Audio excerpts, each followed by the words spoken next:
Je dois répondre aux préoccupations des représentants légitimes du peuple. Vous n'avez pas peur de rester, de rejoindre votre place à l'Assemblée? Non, ça ne doit pas incarner une peur. Si c'est cela la conséquence, je vais assumer parce que j'ai le devoir de redevabilité vis-à-vis de la chambre basse de notre Parlement. Mais pendant ce temps, vous restez fidèle à Moïse Katumbi, votre président du parti. Ce n'est pas la question à l'ordre du jour ici. Ma loyauté est confirmée vis-à-vis du président de la République, chef de l'État, en tant que... Debout Congolais, unis par le sang, unis dans l'effort pour l'indépendance.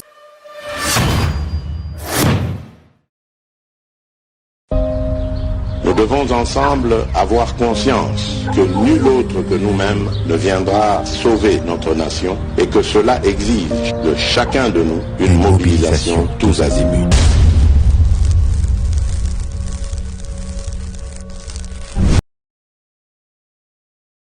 Oui, madame, mon GCAM télévision, fidèles abonnés, chers internautes, on a Pesibino, Matondo Mingi Pona Boponi, GCAM télévision, bon week-end, Bissika Nyonso, Bozwami, à travers République démocratique du Congo, Libanda, il y a République démocratique du Congo, justice, Yanzambe, Iratakate, Bamoana, Soki Ezangi, na émission de Bou Congolaise, la émission Ezangi Saveur Nouveau.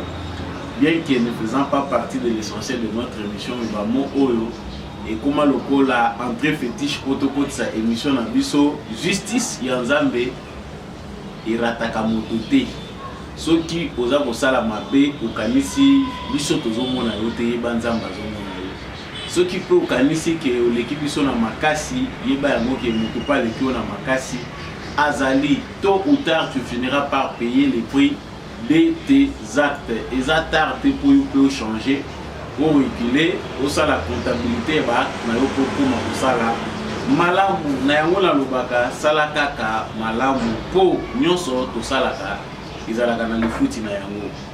Actualité na biso ils vont continuer aux ala dominer na liwa ya honorable na biso Chéribin Okende oyo azalaki assassiné.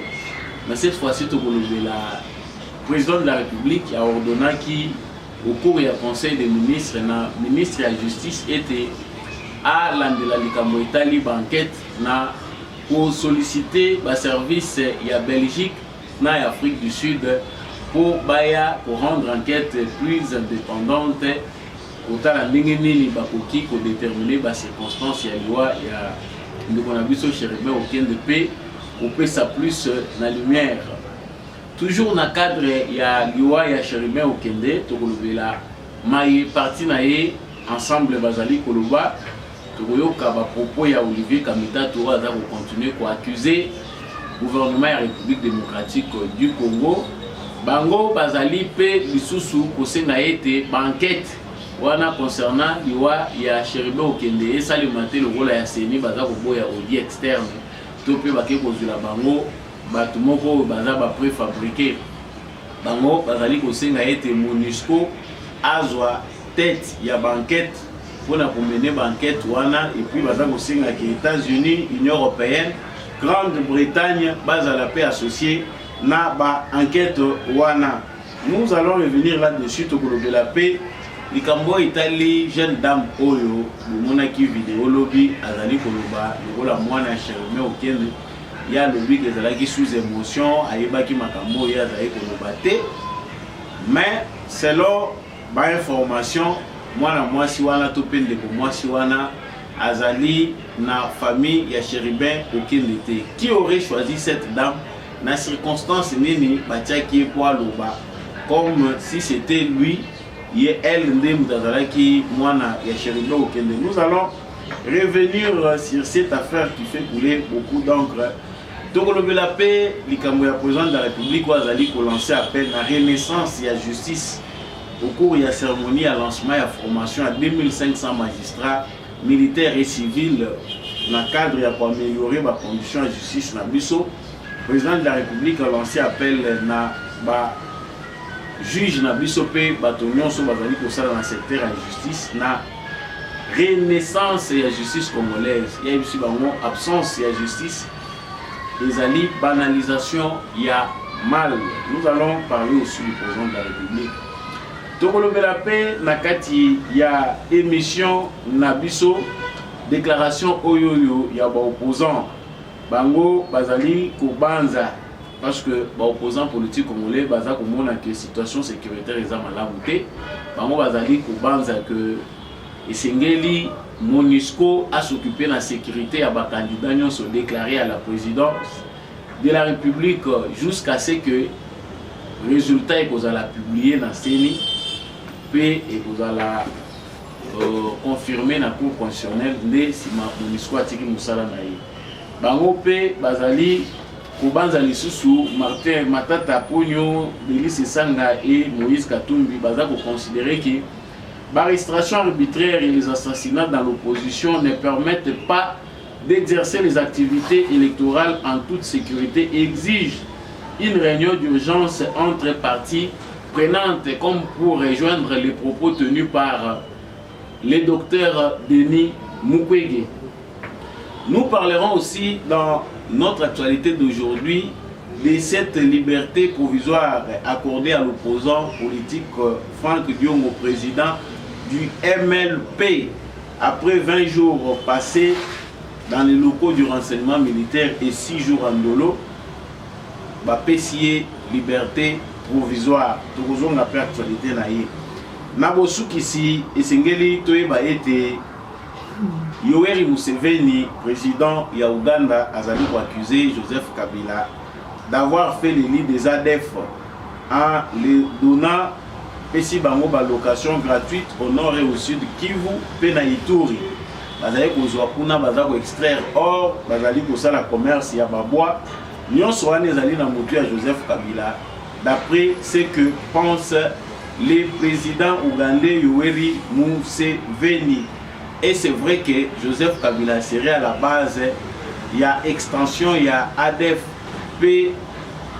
Ukola, il y a mouvement Wana. Nous allons revenir dans cette actualité pour parler aussi de notre président. Voilà tout pour les sommaires de l'actualité que nous allons aborder avec vous tout à l'heure. On a Pesibino, Matondo de Soussou, Nenge Boponi, Gcam Télévision, si vous avez abonné à la chaîne Nabisoté. Je vous prie de vous abonner pour ne jamais manquer notre actualité. Surtout, laissez-nous un commentaire depuis quelle ville de la République démocratique du Congo, depuis quel village vous suivez l'émission Debout Congolais et vous appréciez nos analyses. Et surtout aux affaires d'essai dans Motema, depuis P. Wapi. Partagez surtout l'actualité. N'appréciez maintenant abonner Belé Oyo, vous s'abonner dans les dernières 48 heures. Après, si vous avez vous allez bienvenue dans la famille à éclairer. Vous continuez pour l'Ingambo Karabino, puis pour tout la Bendele, il y a la République démocratique du Congo. Toutaki Kolobela Awa, Likamboya Liwa, il y a un déconabiso honorable Chérubin Okende, il y a Silaki Kotika Biso, mais actualité, ils allaient au combat, éléments, ils allaient continuer au combat, plus de lumière. Bas suspect baza kobima de par-ci par-là, en tout cas bas suspect baza ebele plus concret ezali plus na banquette selon banquette ndenge ezali kotambolela bas suspect bazali mingi côté ya ba proche ya Chérubin Okende qui na pouvoir ou ezali accusé par opposition qui bangonde mutu bazali kolinga ko faire taire opposition parce que partant des enquêtes, partant des informations que nous avons reçues. Ma proche, il y a Moïse Katumbi, chauffeur, garde-corps, Bazali suspecté d'avoir publié très tôt la disparition de Chérubin Okende alors que lettres, ils allaient nous déposer. Qui sont à la manœuvre? Pourquoi ils ont fait ça? Wana ezali makambo ezali na kati ya koshokili. Deep naye ezali na GPS. Pourquoi le garde du corps na Tongo? Nde azokende ko découvrir Deep et puis yé nde mutaza na cour constitutionnelle yé nde pe mutu baza ko trouver na lieu ya crime. C'est suspect comme mutu a se retrouvé na ba endroit wana na moment wana pona nini yé pe ka mutake ko découvrir Deep bango. Il a fait comment pour que la veille avocat quitté pour retrouver mutuka mais aya pour retrouver mon Tongo. Donc la suspicion est allée de tout part, ou les allées introduction à Bichon. Mais le président de la République a observé qu'il une minute de silence dans le Conseil des ministres autour de l'Andango, et puis tous autres.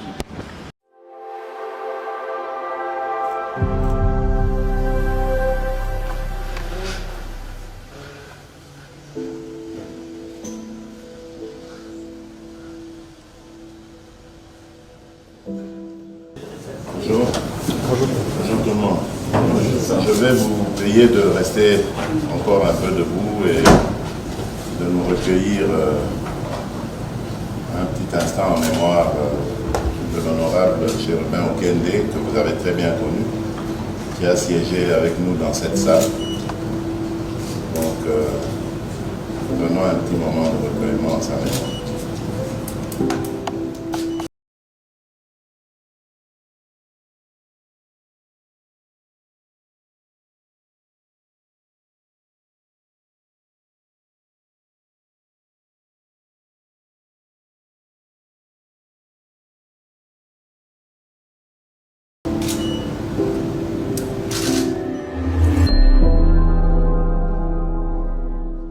Donc, d'entrée de jeu, tout le monde vraiment considération au président de la République, Azalaki Nango, na vraiment de qu'on a vu ce Chérubin Okende, une minute de silence, les a observé, mais dans le cadre du Conseil des ministres, le président de la République a sengi na ministre de la Justice, Maman Rose Mutombo, a côté en contact na ba autorité belge et sud-africaine pour na kuiba kozwa ndenge nini bakoki pe ko s'associer na banquette na justice congolaise pour être enquête de plus en plus indépendante ndenge ba voix ebele ezali ko s'élever.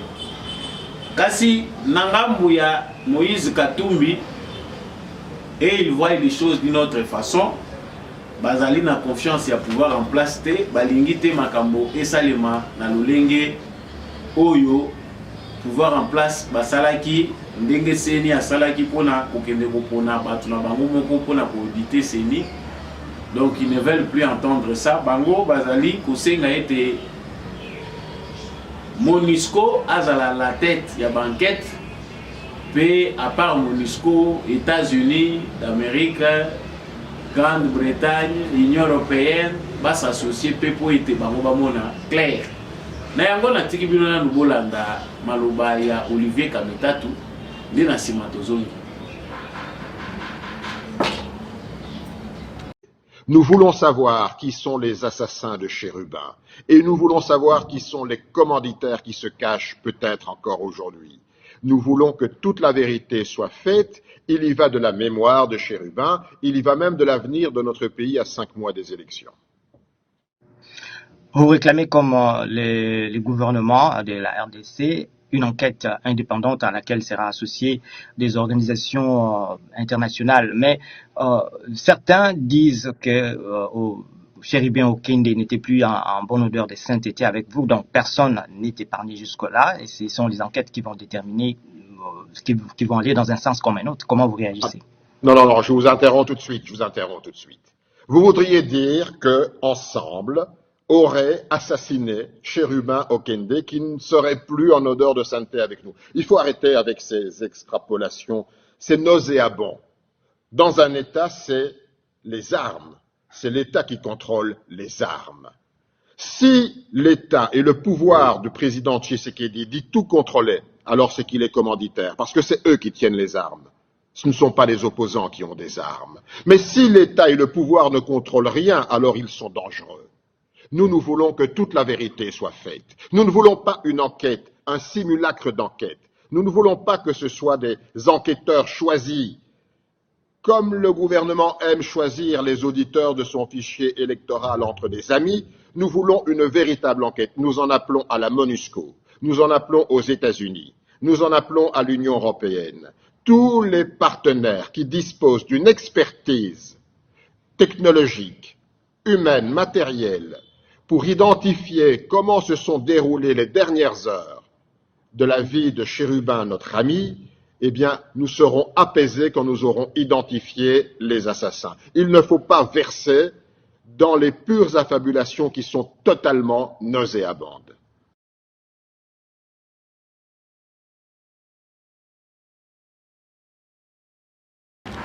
Voilà. Na ndenge bouti kolanda wana Olivier Kamitatu azali ko fustiger pouvoir en place, azali ko se défendre, azali à la défensive par rapport ya ba propos ya ba tunenge bazali koloba ke Chérubin Okende abomami na parti na yemoko ensemble, les relations n'étaient pas bonnes au sein d'ensemble ya Moïse Katumbi. Maya miso tozali komona eza ba larme ya crocodile, mutu soka akufi famille na ye balingaka bazipa ba rancune to pe ba problème mo bazalaki na entre bango. Donc ici Olivier Kamitatu comme les autres leaders oyo ya opposition, Moïse Katumbi, Martin Fayulu, bango baza kosenga que ezali malamu MONUSCO azala la tête. En dehors il y a MONUSCO, il faut États-Unis, Grande-Bretagne, mais agitation ya modèle européen quelque part ba Congolais bazala na obligé à remettre na ba question pays moko ekokite tomi balé ekokite MONUSCO, États-Unis, Grande-Bretagne, Union européenne. Nous on a pona kolakisa que maintenant eza bolingo mingi ya Chérubin Okende. Donc expertise na pays moko tomi balé ekokite, il faut toutes les organisations la communauté internationale ba s'associer pour na mener ba enquête. Le gouvernement de la RDC s'est arrêté à la Belgique et à l'Afrique du Sud, banqueteur Bayapé, Basala Moussala et Longona, gouvernement congolais, parce que le gouvernement congolais peut n'avoir la bouée et l'eau est bombamité. Jeep naye, parcours naye, nango ezali traçable. Par renseignement, par information, oyo garde corps naye à Pessi, suspicion, oyo ezali ko peser les colons naye et ko pousser banquette ezali de plus en plus approfondie. Le gouvernement de la RDC n'a rien à s'inquiéter selon le conseil des ministres et le but selon le président de la République antimé na à l'obéli à mon pays moko à Sengango que les amalamu gouvernement à l'anglais likambouana na série nyonso. Mais agitation na fief ya opposition ndenge tulubaki yango na ba émission précédente ezali kotalisa que quelque part il y a eu un coup monté planifié pour que moto akufa ezala likolo ya régime en place. Eza okotaka na cadre de la suspicion biso tolobe lokote. Na kati ya ba élément tozali kozwa awa parce que ba mettre en garde ba réseaux sociaux bo manipuler ba élément te bo modifier ba makambo te bo lekisa makambo belete. Tolakisa ki bino vidéo moko awa ya mwana mwasi oyo azalaki pour réagir par rapport ya audio et les cas qui les jours oyo et bembe ya Chérubin Okende ezalaki découvert. Na kati ya audio wana mwana mwasi azalaki kolela aza kolela na kombo ensemble makambo papa na bango ayebisaki bango. Très rapidement après visite ya Olivier Kamitatu na ndako ya Chérubin Okende, on voit cette dame là. Je vous laisse encore suivre la vidéo ya mwana mwasi oyo.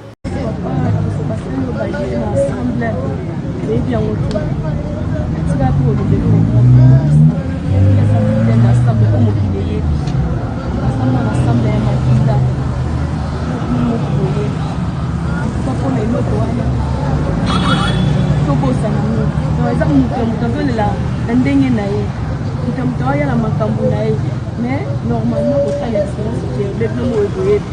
Avec fidèle ensemble, koso wana eza ya solo to eza lokuta après plus winner moto ebi aza moza banda ebite bakomote pe voilà ndenge bolandi vidéo ya mwana mwasi o makambo aza koloba. La plus grande surprise que nous avons ezali que la jeune dame que vous avez vue dans cette vidéo, elle s'appelle Magin Kosi. Ba internaute ba monaki etango aza pour réagir na cadre ya famille ya Chérubin Okende bazalaki étonné. Les photos que vous voyez eza ba photos na ye oyo bato ba tirer na ba réseaux sociaux parce que jusque là il n'y a aucun démenti. Bato batuni ndenge ba yebelie azali te ko zala ko appartenir na famille ya Chérubin Okende. Qui l'a recruté pour na nini na circonstance nini salaki ke aya na bana mibalo bazana sima to yebite bazaba maître to banani aya pona ko ya ko démentir audio wana non ezalaki ngai mutu nazalaki na kati ya video wana audio wana nga muna bandai kolela mutu na mutu aza na façon na ye ya kolela toza bien na partie ensemble. Qui avait recruté cette dame? C'est aussi bah élément mususu to ko banaliser parce que ça n'a aucun rapport avec ce que la justice recherche, mais ça aussi ce sont des éléments importants au pays. Qui est cette fille? Au nom de qui? Nani atinda qui a engagé famille? Pourquoi il est venu? Parce que famille ne faut pas démentir à nous. Mouto alelaki. Mais aye ko démentir awa qui lui avait instrumentalisé. Qui l'avait instrumentalisé pour aller au Bima au nom de la famille non té ils allaient sous émotion. Ah bon? C'est que Yépe Moutalelaki au départ, ce qui a l'élaki, quel est son lien avec la famille? Parce que d'après les informations que nous avons, elle ne fait pas partie de la famille. Batoubaza pour encadrer, Nassima, vidéo, tout est planifié. Pour y aller au Louba, notez, c'est que quelque part, en suivant ce qui se passe, ensemble pour la République, baza pour se sentir coupable, baza pour sentir que ma propos en est vrai, il fallait pas effacer yango.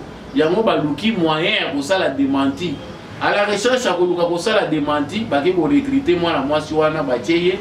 Non, te makambwana biso to yebi yango te, nous faisons biso to qui bien par relation na ezaki malamu na ensemble. Non.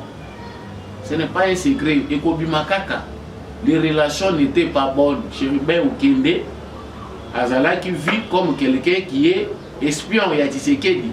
De par ma déclaration, il y a une union sacrée. Parce que pour Katumbi, il fallait que tout ensemble, Oyo, Bazali Nakati, ya gouvernement, joue à double jeu. Mais Chérubin Okende, comme je vous laisse entendre cette vidéo, il était parmi les gens au Bazalaki au premier plan. Oyo Babundi, pour la Makambouya Union Sacrée, il soutenait les chefs de l'État. Je vous laisse suivre cette courte vidéo et puis nous revenons. Je dois répondre aux préoccupations des représentants légitimes du peuple. Vous n'avez pas peur de rester, de rejoindre votre classe à l'Assemblée? Non, ça ne doit pas incarner une peur. Si c'est cela la conséquence, je vais assumer parce que j'ai le devoir de redevabilité vis-à-vis de la chambre basse de notre Parlement. Mais pendant ces temps, vous restez fidèle à Moïse Katumbi, votre président du parti. Ce n'est pas la question à l'ordre du jour ici. Ma loyauté est confirmée vis-à-vis du président de la République, chef de l'État, en tant que... Voilà. La plupart il y a des gouvernement oyo bazalaki obéir na ordre ya Katumbi, bazalaki na politique moko ya bicéphalisme. C'est-à-dire un peu comme la coalition FCC cash. Oza otoyo oki ko pesa ba rapport kuna ozozo zo ba injonction mususu ndenge ba kabiliste basala ki biso. Le Chérubin Okende a dit non, confiance oza na moi en tant que lui, chef de l'État na biso eza Félix Tshisekedi. Ça c'est pas quelque chose que le président d'ensemble ba te belé bazaki fidèle na Katumbi bazalaki prêt à entendre. Et puis ndenge zo continuer ko lobamaka. Quel intérêt pour Félix Tshisekedi de tuer Chérubin Okende? Chérubin Okende, Félix Tshisekedi a Kobomaye pourquoi? Et pourquoi seulement lui, l'ensemble, bah que pour Chérubin Okende, pourquoi? Bande Konangai, bah question simple, tout ça pour se poser, bah réponse paysa simple. Loin des enquêtes, loin des analyses, loin il y a ma logique et belé tout bah que ça Nicolo, c'est simple de découvrir. Tshisekedi va tuer Chérubin Okende, oui, c'est possible. À Kobomaye pour Azwa Nini, pour Azwa base à Chérubin Okende, pour fragiliser Moïse Katumbi. Si Félix a des problèmes avec Chérubin Okende, à Kokagaye, Salomon Kalonda est entre les mains de la justice. Nous sommes continuer chaque fois que monsieur Kokoma Logo dans Zembo. Bamususu petit sikoyo baza kolobate ba kosolité eloko mokote baza ko mituna président et jeunesse ensemble azaka na mboka oyo to aza en exil azoloba eloko mokote voilà ezo yoka na te ba cadre mususu ensemble baza kimia baza koloba eloko te. Le danger est là. Nous ne faisons qu'avancer parce que ici banquette est établir parce que bato baza spécialisé dans banquette tango ba ko sangisa ba élément nyonso komona ke makambo tozoloba. En avance pas mbaté. Nous connaissons les méthodes. Il y a opératoire, il y a moutou na moutou. Tshisekedi eza ko côté la yepamba te, Tshisekedi n'a pas intérêt à tuer quelqu'un comme ça parce que c'est à sa défaveur. Après 4 ans, il y a Reine Moutazo qui a 5 ans, il est favori comme candidat président. Parce que par sondage, c'est visible à l'œil nu que Félix Tshisekedi n'a pas de concurrent, n'a rien d'opposition. En dehors des mensonges qu'on est en train de nous monter, pour nous présenter M. Tshisekedi sous un mauvais jour qu'il est, dans position, n'importe qui peut battre Tshisekedi. Ce sont des propos que n'importe qui peut tenir lorsqu'il est payé. Mais nous savons aujourd'hui, que ce soit en Occident, que ce soit en Orient, que ce soit ici, chez nous, nous savons que Félix Tshisekedi n'a pas de concurrent valable. Donc pour boucler cette affaire, il y a Cheribe Okende. Nous allons dire que quelque part, tous les Bantou, tous les rappels silence, dans le moment où il y a accueilli, ils ont rappelé Malam. Le vrai coupable, il s'agiter Ming. Mais les éléments où ils allaient en possession de la justice et qu'on sa vérité. Nous ne pouvons pas bloquer la vérité à Wazate. Alors pourquoi agitation et Zamakasi n'a pas communicateurs ensemble? Pourquoi il y a trop d'agitation? Babomi, Basalibo, ils ont accusé Moutou alors que Moutou a présenté ma fait nyonso attendez en haut. A Fongoli Peport à lobby banqueteur Boya. Soyons sérieux. Le président de la République Azala qui fasse Yaba magistrat et belé avant tout coup dans chapitre wana parce que awa ba candidat nyonso ba komi na insécurité. Bande ngona biso ba opposant ba sangana ki ba sali déclaration na bango par rapport ya liwa ya Cheribe Okende phénomène kidnapping pour na bango bazali komona que climat eza nauséabond ezali ko permettre bango te que base à la sécurité et pour la sécurité na bango bazali ko senga ete MONUSCO a sécurisé bango jusqu'à la proclamation des résultats.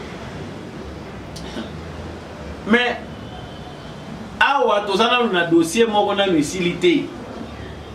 Les dossiers oyo tozana ngwa ezana ngemo wei banquette. Mais pour voir que tout est planifié ici. Bande kona biso basi ba planifier que les éléments na bango ko permettre bango que ba jouer carte na bango ya ko distraire biso ya ko créer diversion pour ne pas aller aux élections. L'insécurité est déjà dans le cerveau de beaucoup de gens avant même qu'il y ait insécurité. Non, il faut MONUSCO à sécuriser biso nyonso. Donc awa la MONUSCO qu'on est en train d'obliger que bakende. Baza obligé te bakende te MONUSCO et Vanda. Bakota maintenant na musala ya sécurisation ya ba candidat président. Qui est candidat président? Nani aza déclaré, nani aza reconnu candidat président. Déclaration et sa validation te. Nous ne sommes pas encore arrivés au point où la CENI a appelé les candidats présidents de la République à aller déposer leur candidature. Jusque-là, ma déclaration est à Mounoko. Comment vous avez mis ça l'important jusqu'à Kocha Bissonion sont mal à l'aise, Bissonion sont comment sécurisé dans MONUSCO. Parce que ceux qui commis bon on a fait ça bolonga, na osenga pe MONUSCO a sécurisé na tabla kan escorte à MONUSCO.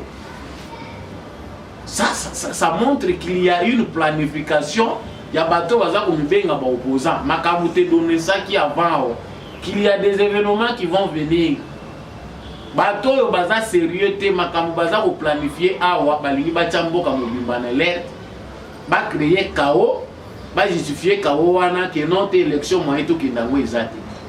Parce que sécurité bino moza ko lukana MONUSCO Etienne Tshisekedi était sécurisé par la police. Félix Tshisekedi était sécurisé par la police malgré l'insécurité. La police congolaise va former une brigade pour sécuriser la mobile. Le bino, vous avez besoin de créer une image Yamabé. Et autant que voilà, l'opposition est en insécurité. Il faut maintenant faire appel à la MONUSCO. Donc MONUSCO a étudié combien d'hommes il faut pour chaque candidat. Déterminer ndenge ba kobanda ko protéger bango biloko oyo Denis Mukwege sa bandaki yango. C'est faire important, s'attirer la sympathie des médias koluka ndenge nini ya ko attirer bato ba mona ngai pe ke naza koto je suis en danger. bapeso la police te, bapeso FARDC te, na lingi MONUSCO. Souka nango, tout le monde va commando américain. C'est un scénario monté, planifié par cette opposition.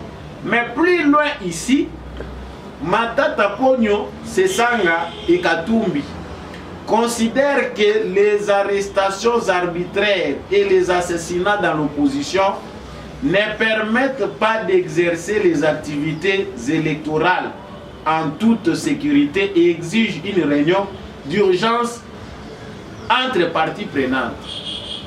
Bandeko na ngai lelo banalise za milaite toza weekend. Lobi boyokaki ba propos ya Denis Mukwege. Ba propos ya Denis Mukwege, malgré condoléances, toujours senga banquette ceci, il est allé droit au but na objectif na bango. Tolingi ba partie prenante nyonso société civile tout ça, to sangana poto peta to pesa réponse. Réponse beaucoup pesa na Tshisekedi, réponse beaucoup pesa na nani. C'est-à-dire pour Denis Mukwege na bato baza ko bibenga ba opposant, les coupables c'est Tshisekedi. Donc ici ndeko oyo baza ko bibenga ba opposant, basi ba répondre de manière claire na invitation ya Mukwege parce que bango pe baza ko exiger réunion urgente entre toutes les parties prenantes. Déjà ici, il voit déjà que l'élection est atteinte. Tolobaki makambo yo ke kla oyo planification ezali que les élections n'aient pas lieu. Ba élection et ça les maté. Que les élections n'aient pas lieu, bango bazana carte na bango outre les élections. Denis Mukwege lobi bango pe ba répéter lelo baza koloba toujours les mêmes propos. Tout sangana, tout solola, ba arrestation arbitraire eleki, ba assassinat eleki, awa basangisi maintenant avec na ba arrestation arbitraire, batina ba assassinat na kati. Déjà, ils ont déjà conclu que c'est un assassinat, bango déjà bazana ba enquête, basi déjà ba péché conclusion. Ce sont les éléments où bango bazaki nango besoin pour ba komisa biso na voix oyo bango balingi. L'objectif de cette opposition c'était le chaos. Tobele laki bande koliboso toza ko kende. Boye ba déjà kotala. Eza facilité. Bato yo bazali na carte na bango préparé. Maintenant on comprend qui est le candidat. Pour ça la fait candidat. Denis Mukwege ça la fait parti politique parce que ici on sent que vous êtes avec lui. Au lieu de se cacher derrière la société civile, laissez la société civile faire son travail, si elle existe réellement. Quand on a un politique, bon sangana na bango bo ça le logo est clair. Agenda politique bazalaki nango ko iratak. Denis Mukwege était parmi les candidats à troisième voie, transition sans Kabila. Denis Mukwege devait être président. Fayou nous l'a dit en 2018. Basi bayokanaki ke Mukwege nde muta ko diriger transition à 2 ans. Bazongi lisusu nyongo. Nyongo à 2000, ils ont bouffé beaucoup d'argent. Des ordres et s'en suivre. Félix Tshisekedi est sorti vainqueur. Lokola Mundela lingaka mbongo ya PRTT. Toutes ces associations là et les organisations là mafieuses bazongi lisusu kaka na bato ba utilisaki. Laissez la s'en sortir là ezali Bemba, ezali Muzitu. Oyo baza un peu à côté. Éviter dans l'ombre, mais on sait qu'au moins néanmoins bango babimi na kati ya filet oyo. Le complot est encore là. Basali lisusu dessin oyo. Bakaboli déjà Congo na ba province nyonso. Bazali ko recruter, basi baponi, ils ont tout, ça se fait à l'extérieur.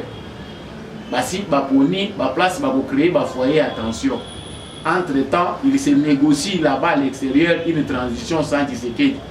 Bandeko na ngai biloko toza koloba eza ko paraître des fois comme biloko pour incriminer les gens, mais eza koloba ma partout boza koyokango, c'est vrai. Le complot est grand pour la RDC. Ce n'est pas pour rien que Denis Mukwege a multiplié des voyages tous ces derniers temps pour condamner Tshisekedi tout le temps, abimisa figure na ya en tant qu'opposant.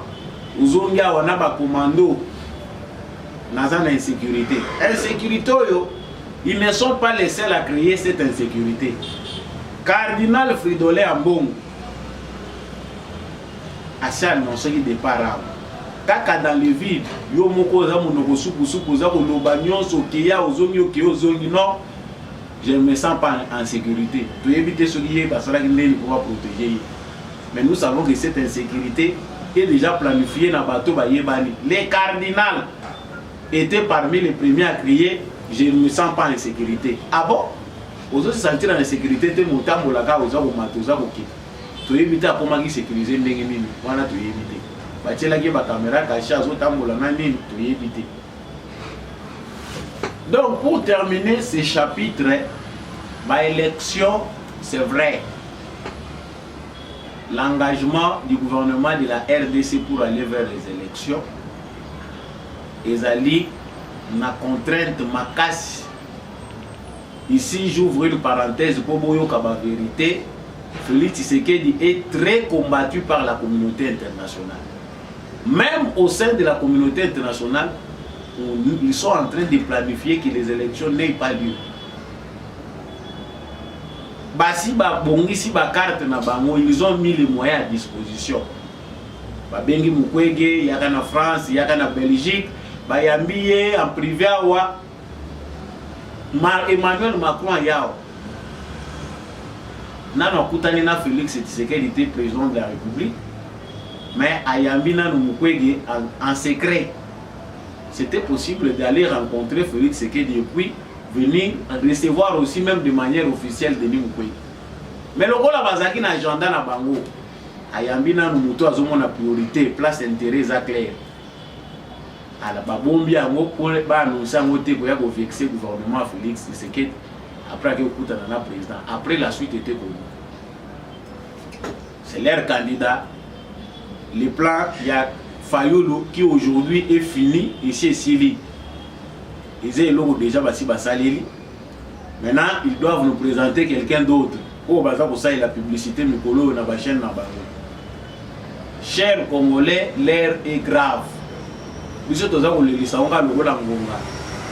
que nous prions beaucoup Dieu. Dieu nous écoute aussi. Mais nous devons changer notre attitude, nous devons être vigilants. Mais il faut un engagement patriotique. Se montrer unis face à cette menace, face à ces complots. Complots ici, tellement monnaie qu'ils vont nous inventer des choses ici. Les gouvernements de la RDC, n'importe quelle sécurité que vous avez la tête, tant que vous avez j'ai renchéri na Lumbangu parce que donc il y a un autre tous à la côté les mains. Chapitre Oyo est facilité. Félix Tshisekedi déjà ça ici ba magistrat. On a les cambo renaissance et la justice. Mais avec la corruption, il n'y a pas de renaissance là-dessus. C'est une vision président de la République qui est mon passé à reconnaître que justice est un obstacle parce que chaque mingi a moni naba changement nion soit qui a apporté à moni clarté. Suivez d'abord le président de la République et puis nous regardons. Comprenez d'une fois pour toutes que, fort de ma patience, je lance un appel ultime à la renaissance de la justice voulue et attendue de tous, une justice qui assure et rassure, particulièrement en cette période charnière de consolidation de notre jeune et précieuse démocratie. Celle-là même qui, non seulement permet de dire le droit, mais aussi et surtout de nous convaincre tous, justiciers et justiciables, que le droit, alors le vrai, a été dit. Mesdames et messieurs, voilà, voilà ils ont face à ma magistrat. Dans l'élément moral de quoi apporter à la bande de Nabiso, pour nous évoluer dans le secteur de la justice. Yo ndimi osambi la rabat. Yo ndimi osambi sa rabat. Responsabilité aux arrosois, ils ont seulement devant Batouté, même devant Zambie. Vous avez la responsabilité mounene, à moins que vous allez au yébino genzamba zalagati. Justice à Congrès qui s'abattu soni. Mais justice à mon père, vous avez le besoin qui s'asoni. freinage na ngo monsieur ezo tapeka na biso parce que ce qui réellement justice na biso ils a décidé lelo que ba rendre justice na ba congolais mais ba nous ressortissants de condamnant et kouta na ba province union soit ce qui justice ya Congo lelo est décidé batia maboko na mutu nyonso oyo azali kotosa bébé côté je vous dis Congo est boningana parce que en quelque sorte biso moko ba congolais tozali ko participer na défaillance à justice na biso soki justice elingi komeka kolamuka muke pona kolunga kolandela dossier moko songolo pakala ba nous ebimi nous-mêmes nous avons détruit notre justice nous-mêmes nous allons amoindrir justice na biso mais c'est le pouvoir c'est le gouvernement de bazali na devoir ya ko s'imposer tu veux que justice a Congo sur l'ingé ça la malamu ça ne sera pas sans dégâts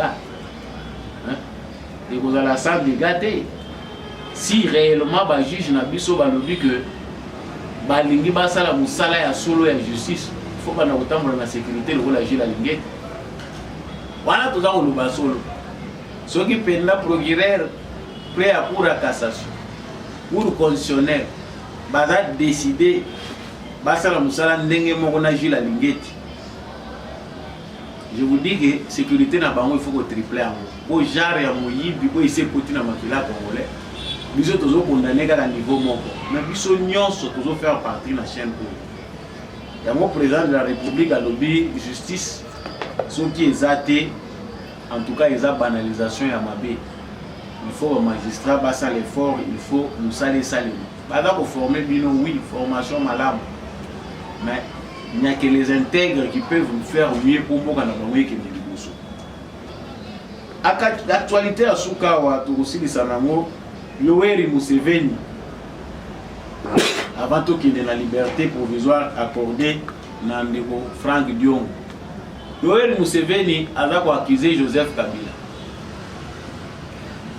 alobi Joseph Kabila ne muta fengola kinzela apesi ndako na ba ADF pour exploiter or ba exploiter mabaya ba teka mabaya pe réseau na bango continuer ko s'attendre nous autres quand tous abiso moko ya considérer que les terroristes numéro 1 qu'il faut traquer pour mettre fin à l'insécurité et le terrorisme où ils allaient onyoko la mboka na biso c'est Joseph Kabila mais aujourd'hui nos propos sortent maintenant de la bouche d'un président Yoweri Museveni bien qu'il n'y ait pas un contentieux malgré le contentieux à Zanangona Congo il n'y a pas à profiter de la ligne mais les lois à accuser Joseph Kabila ceux qui va def les lots fongwami Joseph Kabila nous tapons si bango nzela atikeli bango espace basala oyo bamoni yango naza kozongi l'article moko elobamaka une fois j'ai oublié le journal pour nakotalisa que Joseph Kabila serait en train de faire le lit des ADF vu que les occidentaux voilà Kabila zana on a pouvoir vu que les occidentaux va comme pousser vers la porte à sortie Joseph Kabila serait lui-même en train d'entretenir l'insécurité à créer par réseau tant que va comment soupçonner que Al-Qaïda est à la porte à Congo bato baza komona ngoma seki Kabila se sentant fatigué amoni ke bato yo bakomi kotindika nga pona bima alobi non il faut natike loro moko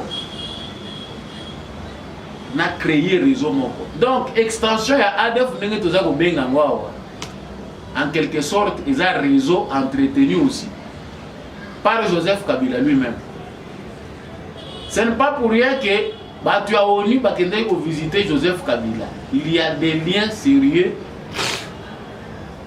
Il y a terrorisme au Ezali Kosalemana Est à Congo, na Joseph Kabila Yemo. Il entretient cette insécurité là. Faire qui s'est propagé à les dernières années na Kolongo na pouvoir, il a dit qu'il y avait une volonté derrière sa façon de faire, il y a pour étendre le réseau de terrorisme na Congo. Kabila Wajara Mobutu, il y a que après moi sera le déluge. Yomoko préparé li à déluge. Après au commis prophète au lobby, à Bozo Benganangai, na simananga dirige Gozala. Ça dit, celui qui a une histoire, on verra que Mobutu était aussi de mauvaise foi. C'est lui qui a préparé les lits au chaos. Donc, le rôle na komi na suka, le rôle bozo benga na ngai. Olé a sala taba acte, boko iko sala ke mboka etika la protéger. Il abandonne tout.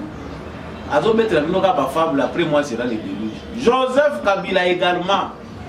L'insécurité a été encore amplifiée avant le départ de Joseph Kabila. Encore, l'ADF a été alimentée par Joseph Kabila lui-même. Yango Museveni Nazakodoba, venez démentir, c'est Museveni qui a dit. Dengue Toyebi, ceux qui baza kobenga nani professeur à l'université à Kara. Kara aussi là. Tamo ba kosenga yoke yako samba na justice à Congo ba musuba koloba eza humiliation. C'est Museveni. Nous attendons que notre sénateur a vu puisse faire une conférence de presse, répondre.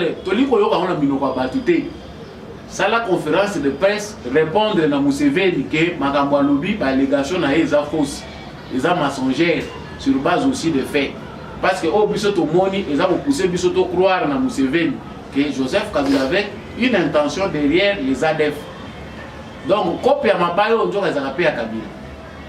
Parce que ma bayo, tu vois, ils ont autant les autres qui sont dans la frontière, ils ont alimenté par ADF. Ils ont aussi la qui va comme belé, va continuer à recruter, va foutre ma. Ils ont un yom tout ticket là-bas. Qui a vu ce petit kimia? Vous avez dit la biso kimia. Moi, j'en passe. Droit de réponse, biso tous là. Na Museveni Yoweri, oui, biso. Qu'est-ce que vous avez fait des ADF? Aujourd'hui, nous avons une solution. Nabosili ici Awa, Franck Diongo, un homme libre, sortant des locaux, il y a prison, il y a Nolo. Tout la vidéo, il y a poussé quelques secondes, de tout pour la Bosili ça.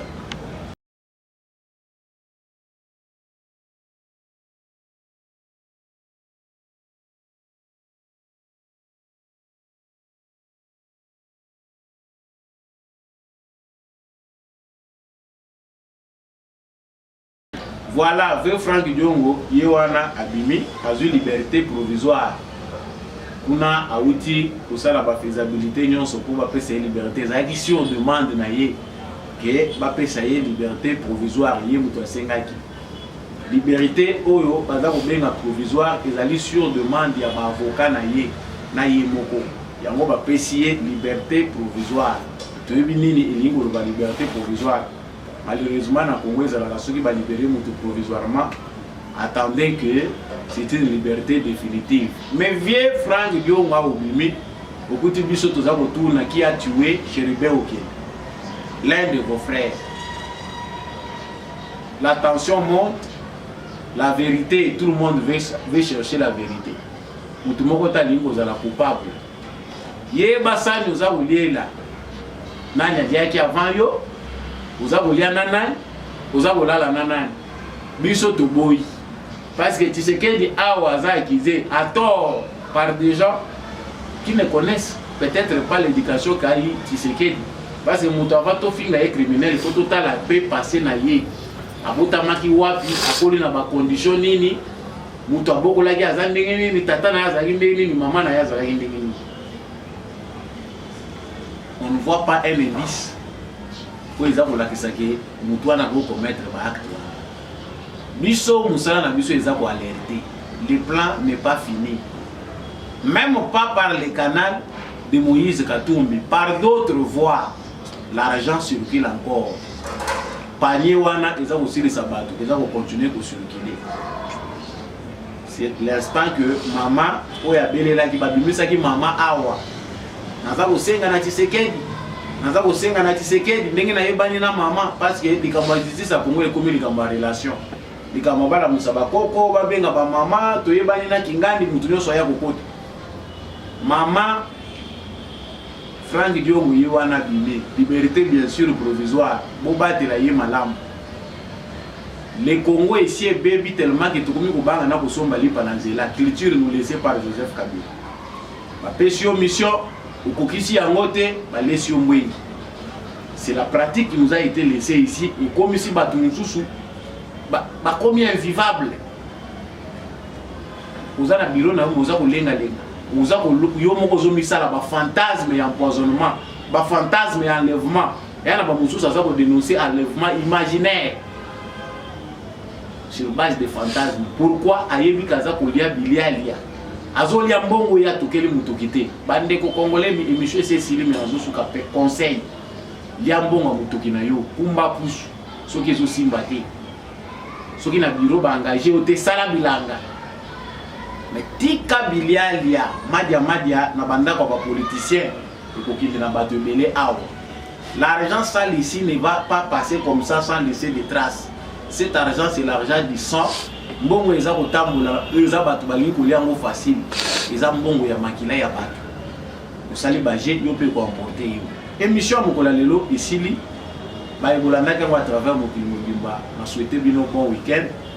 Ata tension eza montée, ba information eza kitoroté, on ne peut pas s'empêcher de garder le sourire. Continuons à sourire, sourire eza ko sala ki oya ko ya VCT. Pour éliminer ba stress.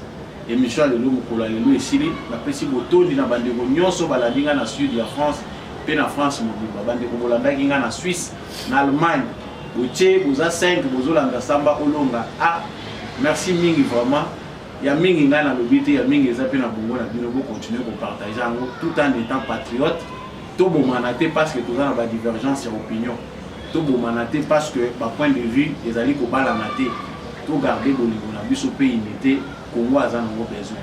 Merci mingi na équipe technique accompagnée qui à chaque côté émission Oyo et comme on a bino.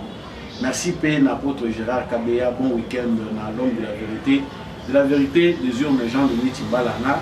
Bon week-end à maman Bill Bilonda, maman Lisette Mbendou et bon week-end à papa Boniface Mpunga. Pour Naboussouk ici et à Lely Dilebo, papa Freddy, Ngwama Bandekwa Ilebo. Bosunga ndeko na bino wana kwete azali candidat na bino koyebi malamu koleka ngai na bino to suki wana to monani na émission oyo ezali kolanda.